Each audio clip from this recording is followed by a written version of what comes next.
Le thème d'aujourd'hui que le Seigneur a mis sur mon cœur, c'est le mystère du voile déchiré. Ces voiles du temple qui se déchirent quand Jésus donne sa vie pour nous sauver, donne sa vie pour l'humanité. J'ai beaucoup pensé sur le voile, les Écritures sillonnent dans ma tête.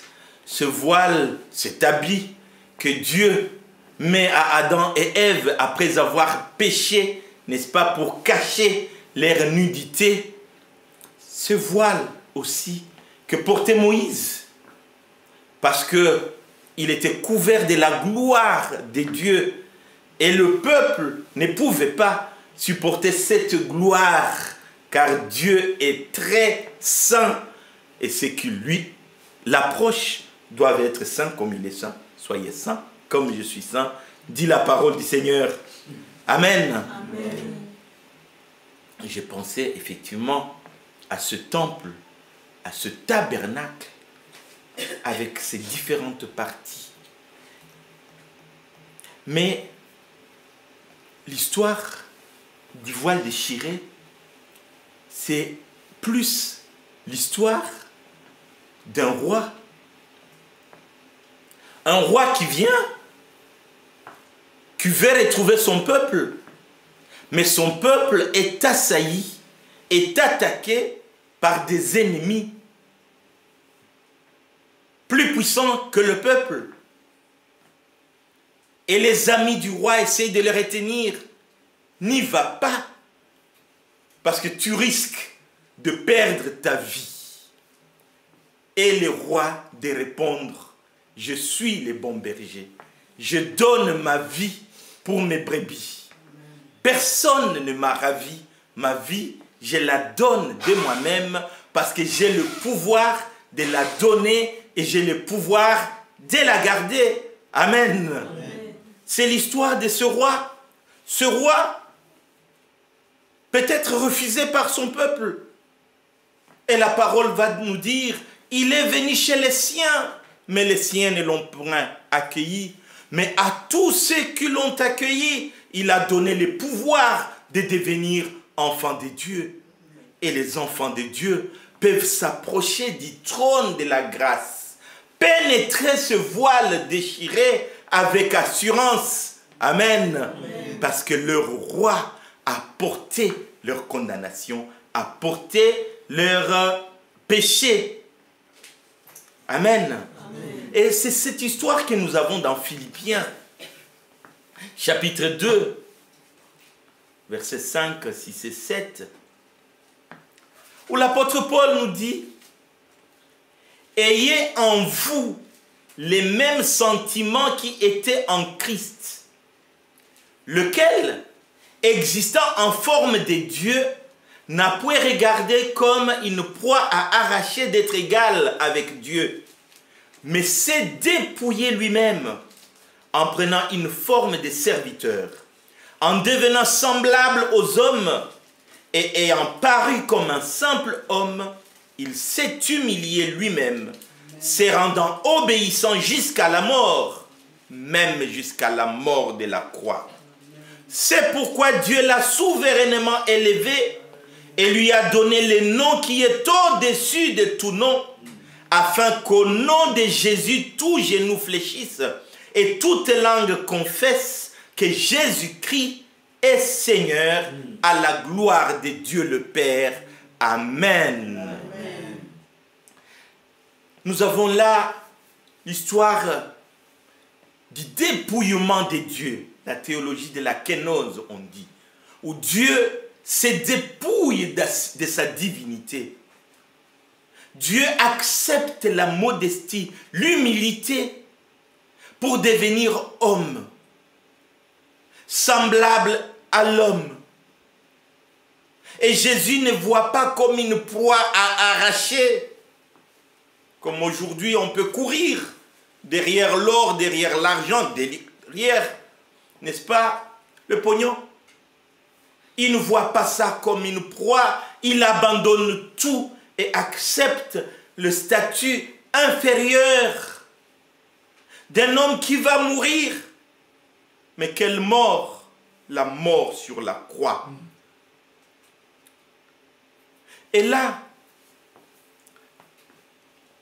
Jésus fait le sens inverse de l'entrée dans le tabernacle.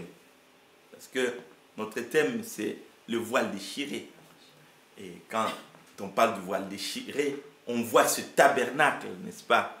Cette tente de la rencontre où Israël allait rencontrer Dieu. L'histoire de Jésus, c'est Dieu qui vient nous rencontrer. Et quand je lisais ma Bible, je me suis dit, mais c'est la même histoire avec Adam en fait. Adam et Ève, après avoir mangé la pomme, ce ne sont pas eux qui sont allés demander pardon pour que Dieu le vêtisse. C'est Dieu qui est venu vers eux, n'est-ce pas? Et c'est l'histoire de Jésus. C'est ce temple que Moïse a vu dans le ciel. Quand nous lisons la parole, Dieu lui demande de répliquer, n'est-ce pas, le temple qu'il a vu dans le ciel. Et Jésus se promenant dans ce temple va faire ce sens inverse qui part du lieu très saint vers les lieux saints, voire vers le parvis. J'ai essayé de schématiser ce temple où on voit les temples. Il a trois parties, les temples. Il y a trois parties. Il y a le parvis qui est la cour extérieure, et dans la cour est le tabernacle. Et le tabernacle a deux parties. Les lieux saints et les lieux très saints. Alors quand on entre dans la cour, en entrant tout de suite dans la cour, dans le parvis, il y a un grand autel dans le parvis. L'autel des holocaustes. Là où les enfants d'Israël devaient présenter leur holocauste, leur sacrifice, qui est immolé par le sacrificateur, n'est-ce pas, et brûlé sur le tabernacle. Après le tabernacle, on a une cuve d'eau. Une cuve qui symbolise la pureté, avec l'eau dedans. Et après, on a la partie d'entrée, où on entre dans le lieu saint. Et dans les lieux saints, on a tout de suite un chandelier, n'est-ce pas, d'or, avec les 7 lampes, n'est-ce pas? On continue et on a un autel qui est l'autel du parfum. Et l'autel du parfum, il est juste devant le voile. On y brûle le parfum pour qu'il y ait la bonne odeur, n'est-ce pas, qui rentre dans les lieux très saints. L'apôtre Jean dit dans ses révélations, cette bonne odeur, ce parfum, c'est la prière des saints. Amen. Amen. Et on pénètre, en fait, le voile, là. Les sacrificateurs pouvaient entrer dans le lieu saint pour présenter l'offrande du peuple, pour présenter les sacrifices du peuple, les sacrifices pour les péchés, les sacrifices d'action de grâce. Leurs holocaustes étaient présentés là. Par contre, dans le lieu très saint, il n'y a que le grand sacrificateur qui entrait dans le lieu très saint. Et il n'y entrait qu'une fois par an. Une fois par an. Et il est barré, n'est-ce pas, par ces grands voiles. Les voiles aussi sur lesquels est dessiné des chérubins.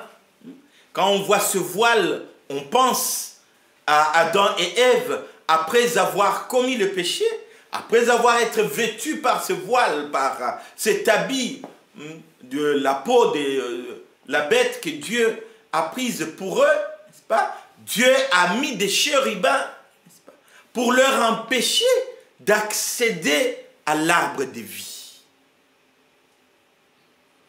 Et dans les lieux très saints, on a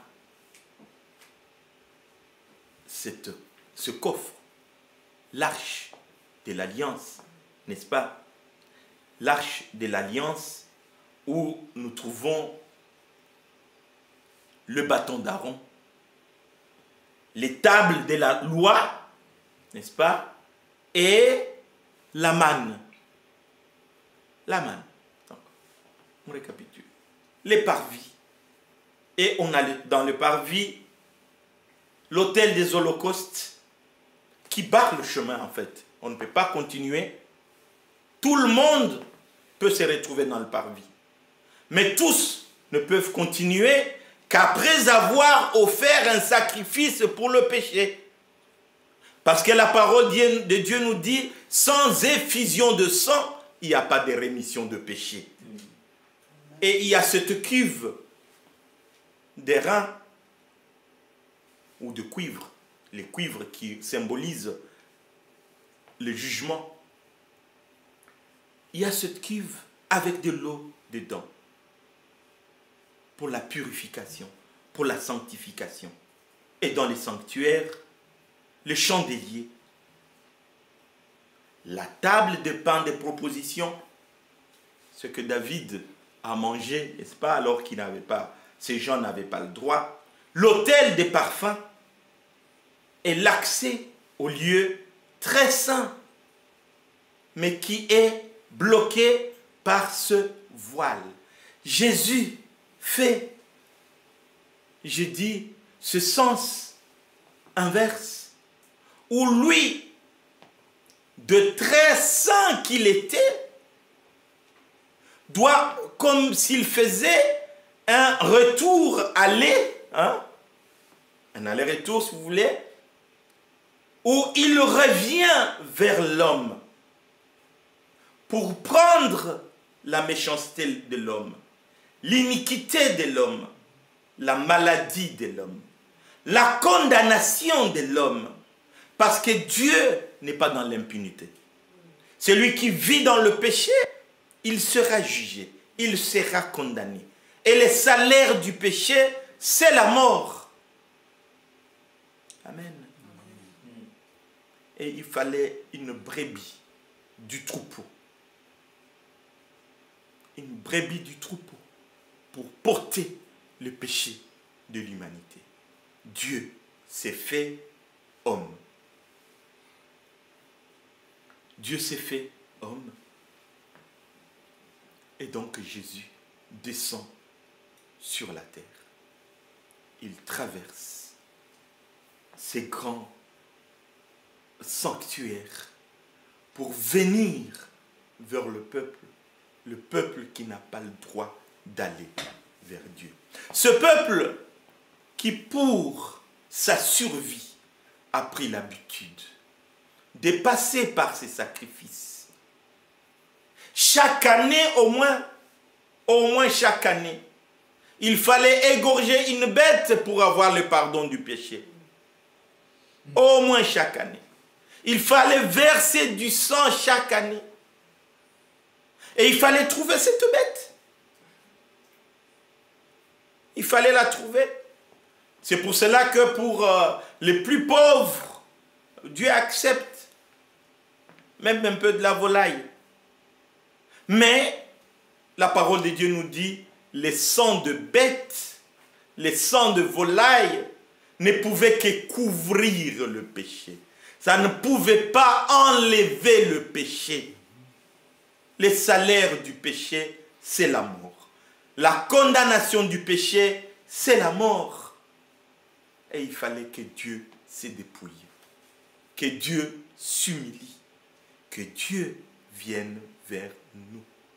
Ce n'est pas vous qui m'avez cherché, c'est moi qui vous ai cherché. Ce n'est pas vous qui m'avez appelé, c'est moi qui vous ai appelé, nous dit le Père.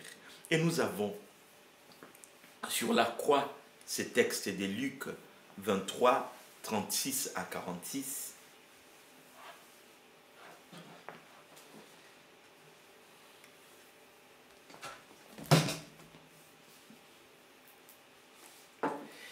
les soldats aussi se moquaient de lui en disant, si tu es le roi des Juifs, cette histoire du roi, sauve-toi toi-même. Il y avait aussi au-dessus de lui cette inscription, cet homme est le roi des Juifs. Verset 39. L'un des malfaiteurs suspendit en croix l'injurié, mais l'autre les rabroua en disant, n'as-tu donc aucune crainte de Dieu? Et il disait, Jésus, souviens-toi de moi quand tu entreras dans ton royaume. Il lui répondit, Amen, je te l'ai dit. Aujourd'hui, tu seras avec moi dans le paradis. C'était déjà la 6e heure environ. Il eut des ténèbres sur toute la terre jusqu'à la 9e heure. Le soleil avait disparu et le voile du sanctuaire se déchira par le milieu. Jésus cria, Père, j'ai remis mon esprit entre tes mains. Aujourd'hui, Jésus répond au brigand qui est à sa droite. Ces brigands, il reconnaît que Jésus a un royaume, que Jésus est roi. Il est sur la croix. Il subit les supplices suprêmes, ces brigands. Et il se tourne vers Jésus. Quelle grâce! Parce que Jésus, sur la croix, il donne sa vie aux deux. Aux deux. À ceux qui vont croire et aux incroyants, Dieu donne sa vie. Amen. Aux justes, aux injustes, Dieu donne sa vie. Il n'y a pas de parti pris en Dieu. Il n'y a pas de discrimination en Dieu. Et il y a celui qui est à sa gauche qui dit, mais si réellement tu es Dieu, sauve-toi toi-même et sauve-nous. Tu ne crains pas Dieu, toi, lui dit celui qui est à droite. Ce que tu subis, ce n'est que justice. Ce que nous subissons, c'est pour ce que nous avons commis. Mais lui, et lui porte la condamnation. Amen. De deux, mais l'un reconnaît et lui dit, mais Seigneur, souviens-toi de moi quand tu seras dans ton roi. Aujourd'hui même, le roi donne la vie en abondance. Amen. Le roi donne la vie et la vie éternelle. Tu seras avec moi dans le paradis. En ce moment-là, Jésus porte ce péché. Jésus porte la condamnation de ces brigands. Jésus porte la condamnation du monde. La condamnation du péché du monde. La Bible nous dit, quand il lève les yeux, il est tellement chargé de péché, du vol, de la fornication, du meurtre, de mensonges. Il est chargé de nos malheurs, de nos malédictions, de nos maladies. Il pue du cancer, de tout ce que vous voulez. Jésus est chargé, il porte tout ça. Et le Père ne peut pas le regarder. Père, Père, pourquoi m'as-tu abandonné? Et en ce moment-là, qu'est-ce qui se passe? Il est tellement chargé que le monde en soi, le soleil en est obscurci. Amen. Amen. Alléluia. Le soleil en est obscurci. Pourquoi? Parce que tout ce qui existe, tout ce qui peut nous séparer de Dieu est sur Jésus en ce moment-là. Tous les péchés, passés, présents, à venir, tout est sur Jésus. Vous le savez, Jésus c'est qui? Il dit, je suis la lumière du monde. Amen. Et quand cette lumière devient ténèbre à cause de nos péchés, le soleil s'éteint. Le soleil s'éteint, il y a l'obscurité sur la terre. Tout est obscur et le Fils de Dieu Alléluia. Il pénètre, comme je dis, il sort de ses voiles pour aller récupérer tout ce qui nous trouble, tout ce qui nous sépare de Dieu, tout ce qui nous embête, tous nos péchés, toutes nos maladies. Alléluia. Il est en train de détruire le royaume du malin. La parole de Dieu nous dit, Jésus s'est révélé afin de détruire les œuvres du malin. Il est en train de casser la puissance des ténèbres, de briser la puissance de la mort. Alléluia. Le monde est obscurci, Et Jésus donne sa vie. Jésus donne tout. Père, pourquoi m'as-tu abandonné?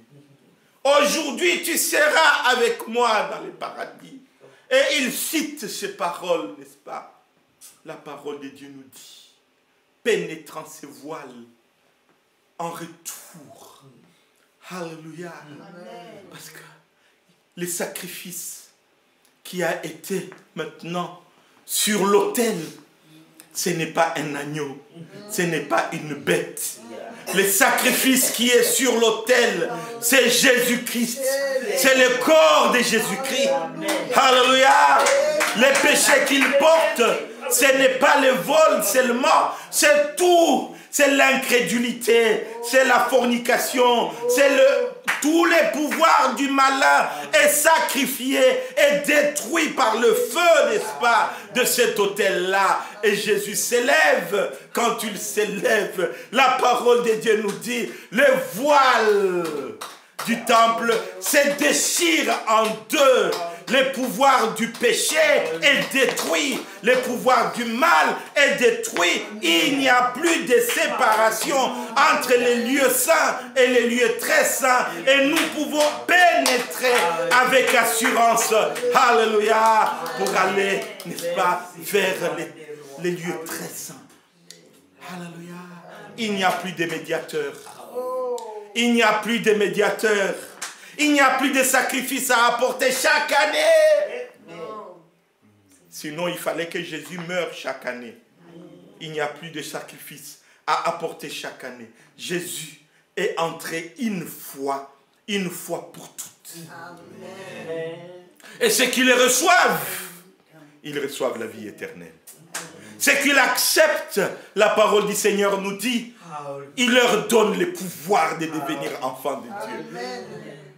Il n'y a pas d'autre voie, la Bible nous dit, par lesquelles nous puissions accéder à Dieu, si ce n'est pas cette voie-là. La voie de la voile déchirée. Amen.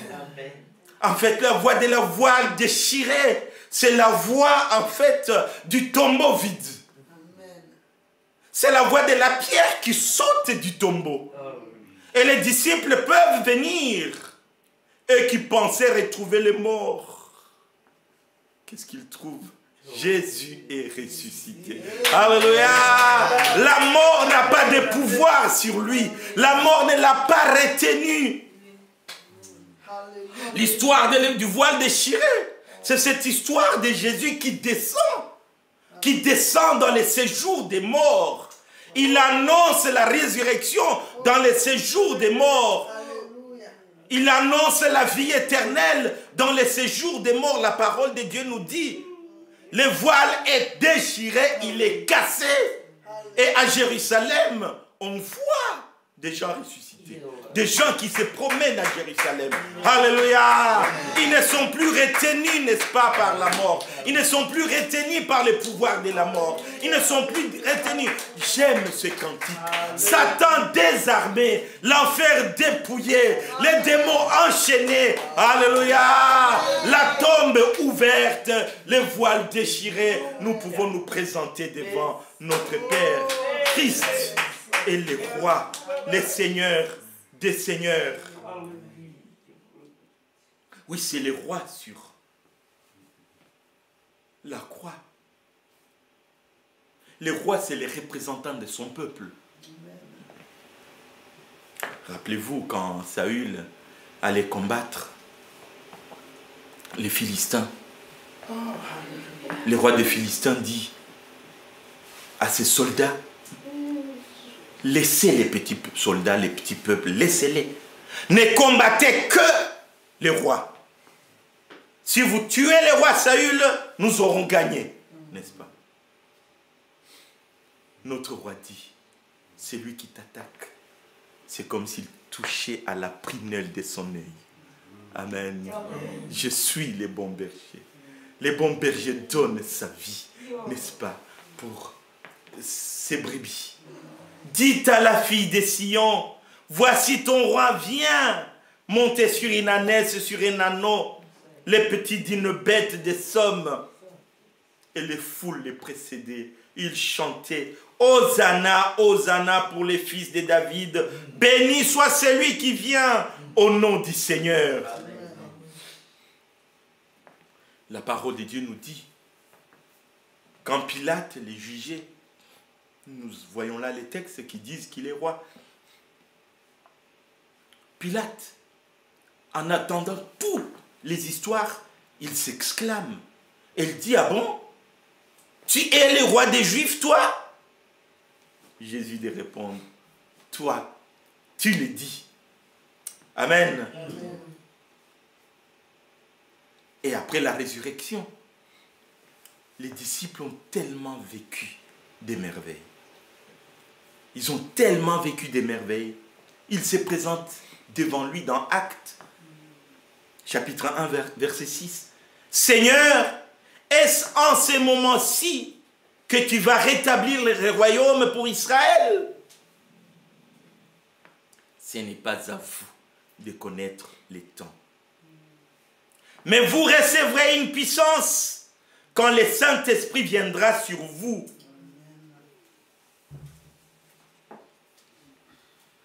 Le roi nous donne la puissance sur le malin. Un bon roi donne sa vie pour son peuple. Il n'a pas perdu Jésus. Paradoxalement, c'est qu'il le voit sur la croix, comme l'autre brigand pense qu'il a perdu. Mais Jésus dit, le Père m'aime. Pourquoi le Père m'aime? Parce que je donne ma vie afin de la reprendre. Personne ne me l'ôte, mais je la donne de moi-même. J'ai le pouvoir de la donner, j'ai le pouvoir de la reprendre. Tel est l'ordre que m'a donné mon Père. Il m'a donné l'ordre et le pouvoir de donner ma vie et le pouvoir de la reprendre. Jean chapitre 10, versets 17 et 18.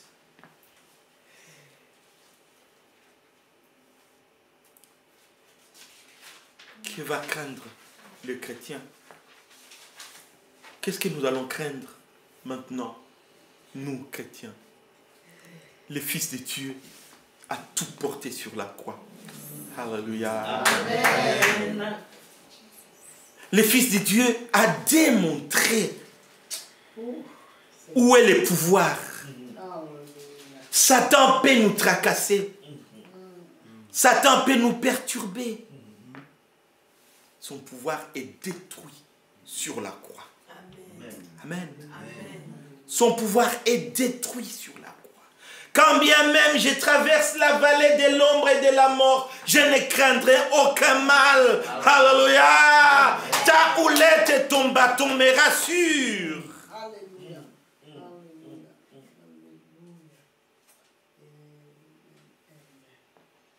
Celui qui est la lumière du monde, fait de moi la lumière de la terre.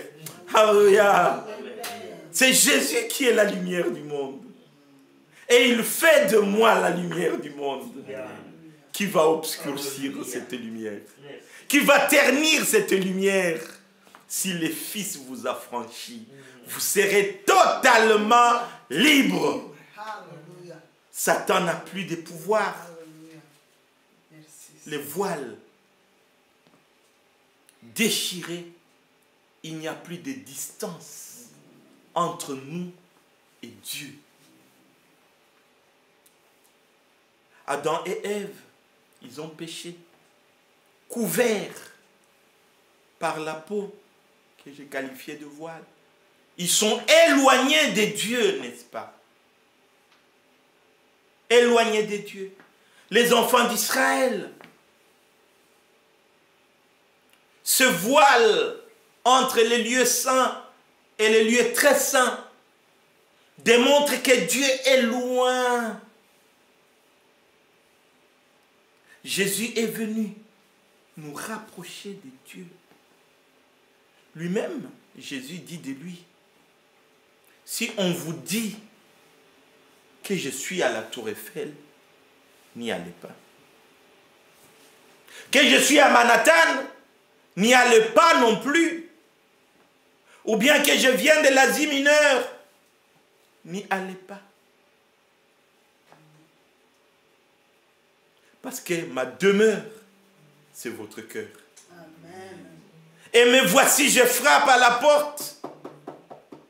Si quelqu'un ouvre, j'entrerai chez lui, en lui. Je souperai avec lui. Je marcherai avec lui. Alléluia. Amen. Je ne suis pas seul. Tu n'es pas seul. Christ a élu domicile en moi. Alléluia.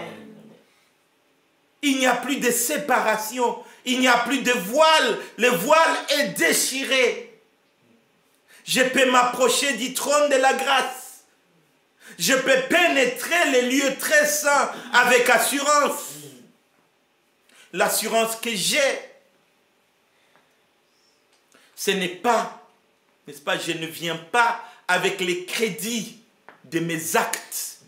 Je ne viens pas avec les crédits de mes offrandes. Je ne viens pas avec les crédits de ma dignité. Alléluia. Je viens avec un crédit. Christ déclare, tes péchés te sont pardonnés. Amen. Alléluia. Crois au Seigneur Jésus et tu seras pardonné. Je viens avec un crédit, ce que le sacrifice pour le péché, cette fois-ci a été offert une fois pour toutes. Et c'est le corps de Jésus-Christ. C'est lui qui dit, je vous donne mon corps comme nourriture. Je vous donne mon sang comme breuvage. Celui qui mange de mon corps et qui boit de mon sang, celui-là, je le ressusciterai le troisième jour. Celui qui mange mon corps, qui boit de mon sang, celui-là, je suis en communion avec lui. Alléluia! Je marcherai avec lui. Dieu n'est pas si loin que ça. Je n'ai que besoin de m'humilier, de me repentir, de me confesser, de croire en lui.